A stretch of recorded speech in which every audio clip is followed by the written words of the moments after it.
Before I start talking about the work I'm going to do today, I want to give honor to the human hand.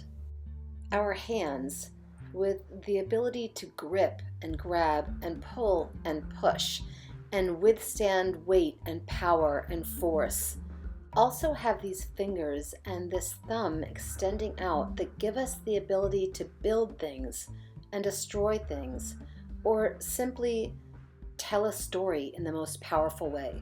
It is precisely this fact that our fingers can move in so many different directions that give us the ability to use them and ultimately abuse them. Our fingers only have movement through the muscles that start really up near the elbow and on the medial aspect of the forearm. This starts at the medial epicondyle. And so you can't disconnect the fingers from the hand, nor can you disconnect the hand from the forearm, nor the forearm from the upper arm, and then the arm from the shoulder, and so forth. Do not just focus on the hand when there's an issue in the hand. Pay attention to the arm, pay attention to the forearm, and make the whole area feel connected. When I'm working with somebody who's got a tendonitis in the medial forearm, I am thinking golfer's elbow or medial epicondylitis, but I'm also thinking carpal tunnel. And the first thing I want to do is bring down that inflammation. And the first thing I want to do is ice.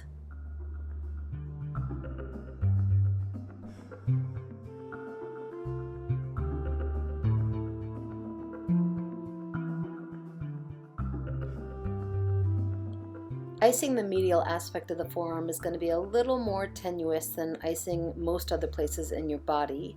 The medial part of your arm is always facing the body, so it's not really exposed to the elements as much, therefore it's a little more vulnerable. Be careful when you ice, and as always, stay in communication with your client.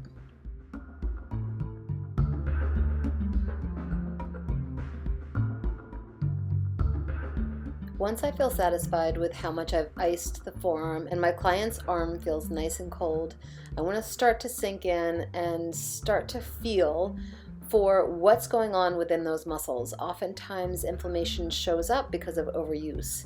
And so if those muscles are overused, I want to feel which ones are the culprits and what exactly is at play here.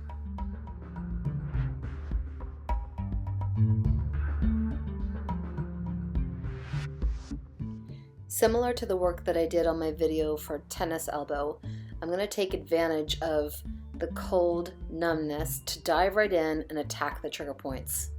The bellies of the muscles for the flexors of the forearm are up near the elbow, up near that medial epicondyle. So that's going to be where I find most of my trigger points, and that's where I'm going to sink in first. If you'll notice, I'm using my other hand to hold traction on my client's hand. And I'm not doing this forcefully. I'm doing this to mainly stabilize their hand and give them a little bit of a distraction on what's going on up in the forearm.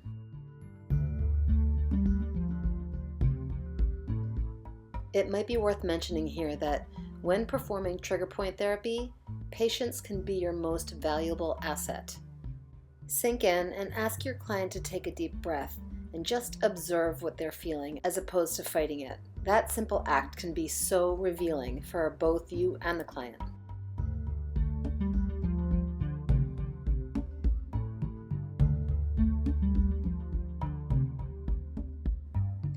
Using a soft fist or a forearm to roll out the wrist and hand flexors, I want to make sure that I'm doing two things. Number one, I'm crossing over the wrist and going all the way down through the ends of the fingertips.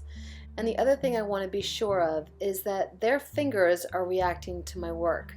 So as I sink into their flexors, I definitely want to see their fingers curling up into their palm. If they're not, they are either not letting go all the way, or there's a deeper issue at stake that we need to be concerned about.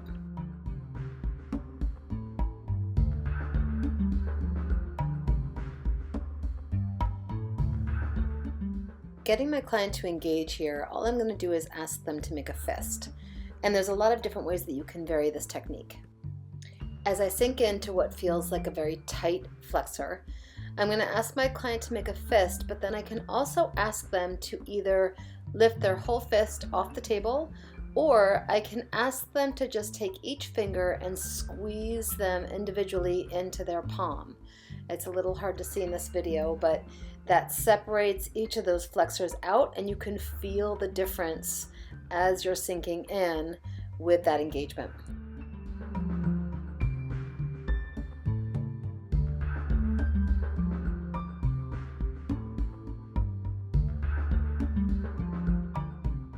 And then of course, once they let go, their muscles soften and I can sink in and find that detail of the work that I'm really trying to get to the bottom of.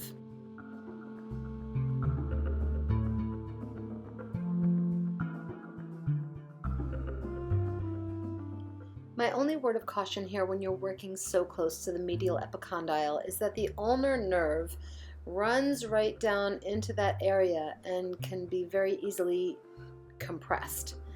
So stay in communication and make sure that any radiating pain that your client is feeling is muscle radiating pain and not nerve radiating pain. There's a big difference.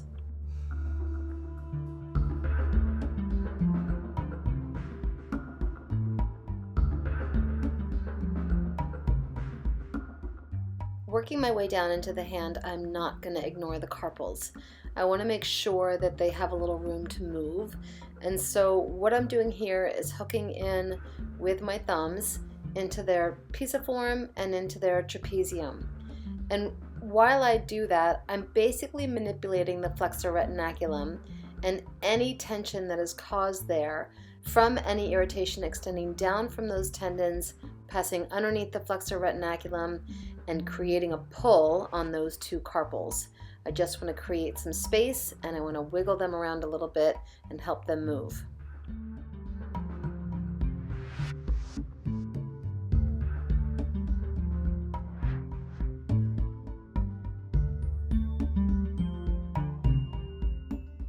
Staying in that wrist area, I want to make sure that I pay a little extra attention to the thumb because the thumb is so unique. So I'm going to do a pin and stretch here. I'm going to have my client grab their thumb in their palm like she just did, and as she pulls her wrist out into ulnar deviation, I'm taking my thumb and sliding it up those little muscles that influence the thumb and stretching them out, giving them some nice deep work.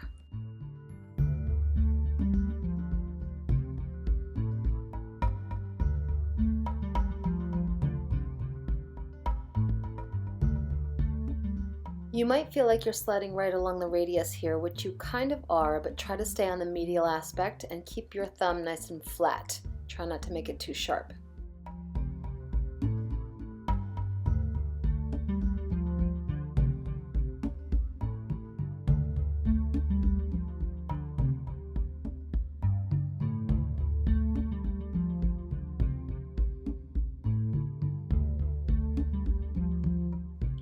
This last little trick is just a flick of the wrist, and it's pretty simple, but it's just going to set all of that work you did into place. So all I'm doing here is taking my thumbs right into those two carpals that I was wiggling around before, and then using my fingers on the posterior aspect and flicking the hand up and down, giving the whole hand, wrist, and forearm a vibration and setting everything into motion.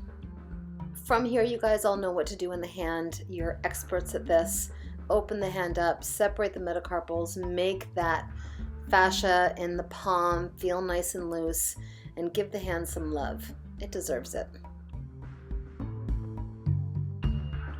You guys have definitely made my world a brighter place. I love that you're subscribing, I love that you're watching, and I hope that you're getting as much out of this as I am. I'm having so much fun with this. So keep being amazing massage therapists, keep watching, keep subscribing, keep sharing, and now I'm gonna go get a massage because I need one.